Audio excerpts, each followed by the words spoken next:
नमस्कार मित्रांनो, मी तुकाराम सुरनर जे आर आणि योजना या यूट्यूब चॅनलमध्ये आपल्या सर्वांचं स्वागत आहे।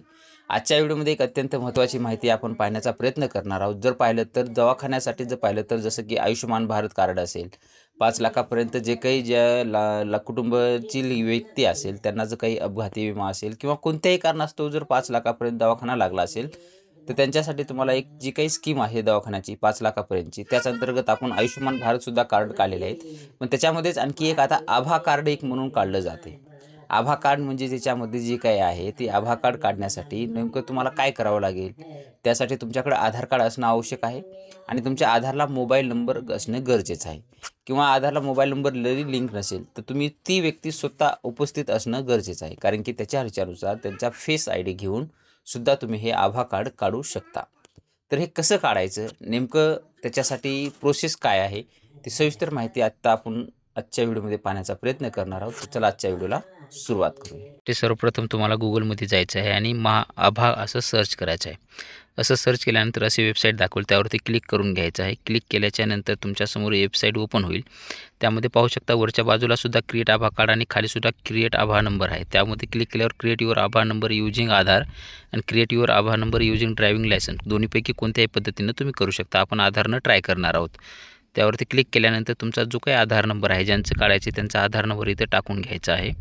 आधार नंबर टाकून घेतल्यानंतर खाली जे काही आहे त्याच्यावरती ॲग्रीवरती क्लिक करायचं आहे। आधार OTP असेल त्याच्याद्वारे किंवा आधार OTP नसेल फेसद्वारे सुद्धा घेऊ शकता। इथं जे काही कॅप्चा दिलेला आहे 1 - 1 = 0 टाकून नेक्स्ट करून घ्यायचं आहे। त्याच्यानंतर तुमचा जो काही आधारला मोबाईल नंबर लिंक आहे त्या मोबाईल नंबरवरती तुम्हाला OTP पाठवला जाईल। तो OTP तुम्हाला इथं टाकून घ्यायचा आहे। आपण OTP टाकून घेणार आहोत। OTP टाकून घेतल्यानंतर परत तुम्हाला जो काही आभा कार्डसाठी नंबर रजिस्टर करायचा आहे तो नंबर तुम्हाला इथं मोबाईल नंबर टाकून घ्यायचा आहे। तुमचा जो काही मोबाईल नंबर असेल तो इथं टाकून घ्यायचा आहे सविस्तर न चुकता। त्यानंतर नेक्स्टवरती तुम्हाला क्लिक करायचं आहे। नेक्स्टवरती क्लिक केल्यानंतर तुमचं जे काही व्हॅलिडेट होलं जाईल, परत तुमच्या मोबाईलवरती एक OTP पाठवला जाईल। तो OTPसुद्धा तुम्हाला इथं परत टाकून घ्यायचा आहे। OTP आपल्याला आलेला आहे आणि आता आपण OTP टाकून घेतला आहे। व्हॅलिडेटवरती क्लिक करायचं आहे। व्हॅलिडेटवरती क्लिक केल्यानंतर तुमचं जे काही माहिती असेल ती माहिती चेक केली जाईल। त्याच्या पद्धतीनं तुमचं आभा कार्ड जे आहे ते ऑलरेडी आपण या आधारवर काढलेलं आहे म्हणून ऑलरेडी आपल्या इथं दाखवलं आहे। तुमचं नसेल तर तुमचं इथं आभा कार्ड तुम्हाला आलं जाईल। व्ह्यू प्रोफाईलवरती आपण क्लिक करून असं तुमचं आभा कार्ड जे आहे ते तुम्हाला इथं सविस्तर दाखवलं जाईल। आभा नंबर असेल त्याच्यावरती जे काही तुमची जन्मतारीख, फोटो, स्कॅनर वगैरे संपूर्ण माहिती आहे। इथं पाहू शकता वर PVC ऑर्डर करू शकता, प्रिंट आभा किंवा डाउनलोड आभा कार्ड असं करू शकता।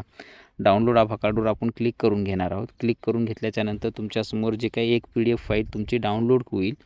PDF फाईल डाउनलोड झाल्यावर तुम्ही ते सेव्ह करून ठेवू शकता किंवा कस्टमरचं जर असेल तर डायरेक्टली तुम्ही त्यांना प्रिंटआउट करून लॅमिनेशन करून सुद्धा त्यांना ते प्रिंटआउट देऊ शकता। अशा पद्धतीनं तुमच्याजवळ हे काही आभा कार्ड जे असेल ते तुम्ही लाभ याचा सुद्धा घेऊ शकता आणि असं हे आभा कार्डसुद्धा तुम्ही तुमचं स्वतःचं सुद्धा काढून घेऊ शकता। अशा पद्धतीने पाहू शकता। अशा पद्धतीने तुमचं जे काही आभा कार्ड आहे, जर कुणाचं काढायचं राहिलेलं असेल किंवा काढलेलं असेल पण तुमच्याकडे कार्ड नसेल, तरी ही सेम प्रोसेस करून तुम्ही आधार कार्ड जे काही असेल ते डाउनलोड करून घेऊ शकता आणि आपल्याकडे जे काही लॅमिनेट करून वगैरे किंवा जे काही त्याचं PVC प्रिंट असेल ते पद्धतीनं तुम्ही ते घेऊन तुमच्याजवळ ठेवू शकता आणि जधी काम पडेल तधी त्याचा तुम्ही वापरसुद्धा करू शकता। अशा पद्धतीची एक छोटीशी माहिती होती, ती आपण देण्याचा प्रयत्न केलेला आहे। अशीच नवीन माहिती आपल्या चॅनलवरती येत असते। तुम्ही जर चॅनलला सबस्क्राईब करून ठेवलं नसेल तर आत्ता चॅनलला सबस्क्राईब करून बाजूची बेल आयकॉन दाबून लाईक करून विसरू नका, कारण की व्हिडिओ अपलोड करताच माहिती तुमच्यापर्यंत ही पोहोचवली जाते।